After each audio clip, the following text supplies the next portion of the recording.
सुखी जीवन का रहस्य। अगर आप इस अहम सवाल का जवाब चाहते हैं तो आपको इसे सुनना चाहिए। जीवन बहुत लंबा होता है, लेकिन अगर उसके सत्य को स्वीकार कर ले तो सदियां क्षण में ही बीत जाती हैं। इस कथा को सुनकर आपको इसका महत्व समझ आएगा। आपको पता चलेगा कि जीवन का अमूल्य ज्ञान भी कभी-कभी छोटे से साधारण इंसान से मिल जाता है।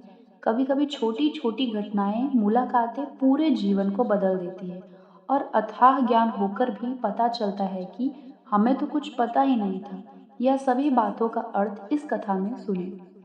एक महान संत हुआ करते थे जो अपना स्वयं का आश्रम बनाना चाहते थे, जिसके लिए वो कई लोगों से मुलाकात करते थे। एक जगह से दूसरी जगह यात्रा के लिए जाना पड़ता था।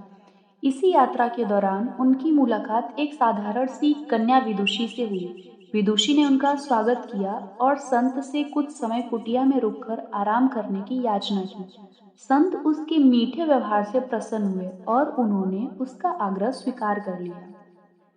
विदुषी ने संत को अपने हाथों का स्वादिष्ट भोज कराया और उनके विश्राम के लिए खटिया पर एक दरी बिछा दी और खुद टाट फर्श पर बिछाकर सो गई। विदुषी को सोते ही नींद आ गई। उसके चेहरे के भाव से पता चल रहा था कि विदुषी चैन की सुखद नींद ले रही है। उधर संत को खाट पर नींद नहीं आ रही थी। उन्हें मोटे नरम गद्दे की आदत थी जो उन्हें दान में मिला था। वो रात भर विदुषी का सोच रहे थे कि वो कैसे इस कठोर जमीन पर इतने चैन से सो सकती है। दूसरे दिन सवेरा होते ही संत ने विदुषी से पूछा कि तुम कैसे इस कठोर धरा पर इतने चैन से सो रही थी।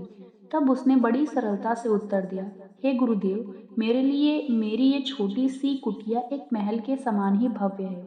इसमें मेरे श्रम की महक है। अगर मुझे एक समय भी भोजन मिलता है तो मैं खुद को भाग्यशाली मानती हूँ।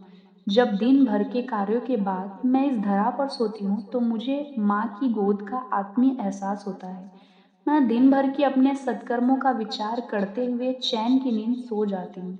मुझे एहसास भी नहीं होता कि मैं इस कठोर धरा पर हूँ।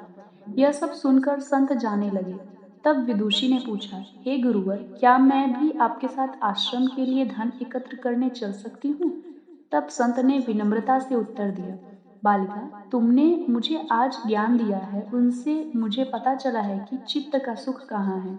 अब मुझे किसी आश्रम की इच्छा नहीं रह गई है। यह कहकर संत वापस अपने देश लौट गए और एकत्र किया धन उन्होंने गरीबों में बांट दिया और स्वयं की एक कुटिया बनाकर रहने लगे। शिक्षा। आत्म शांति एवं संतोष ही सुखी जीवन का रहस्य है। जब तक इंसान को संतोष नहीं मिलता वो जीवन की मोह माया में फंसा ही रहता है और जो इस मोह माया में फंसता है उसे कभी चैन नहीं मिलता। जीवन का सुख संतोष में है। अगर मनुष्य जो है उसे स्वीकार कर ले और उसी में खुशियां तलाशे तो वो उसी क्षण सारे सुख का अनुभव कर लेता है। जिस तरह विदुषी एक वक्त के भोजन को ही अपना सौभाग्य मानती है और कठोर धरा पर भी चैन से सोती है, उसी कारण उसे जीव में सभी सुखों का अनुभव हुआ है। वही एक संत वैरागी होते हुए भी खाट पर चैन से नहीं सो पा रहा था, क्योंकि उसे अपने पास जो है उससे संतोष नहीं था। जिस दिन उसने यह सत्य स्वीकार कर लिया, उसे एक कुटिया में भी अपार शांति का अनुभव होने लगा।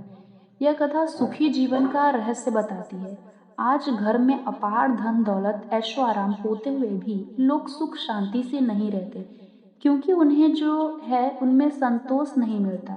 कहते हैं ना, जिन्हें दूसरों की थाली में घी ज्यादा दिखता है वो कभी खुद चैन से नहीं रहते।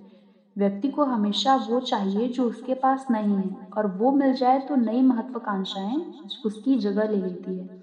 इस तरह पूरा जीवन असंतोष में ही बीत जाता है और अंत समय में भी चैन नहीं मिलता है। अंतः संतुष्टि ही जीवन का मूल मंत्र है। अगर इंसान में संतोष है तो कोई दुख उसे तोड़ नहीं सकता। यही है जीवन का रहस्य। अगर आपको यह कहानी अच्छी लगे तो कमेंट अवश्य करें। हम रोज आपके लिए ऐसी ही कहानी लेकर आएंगे। आशा करती हूँ कि आप सभी को कहानी अच्छी लगी होगी। अगर अच्छी लगी तो हमारे चैनल को लाइक और सब्सक्राइब जरूर करें। धन्यवाद।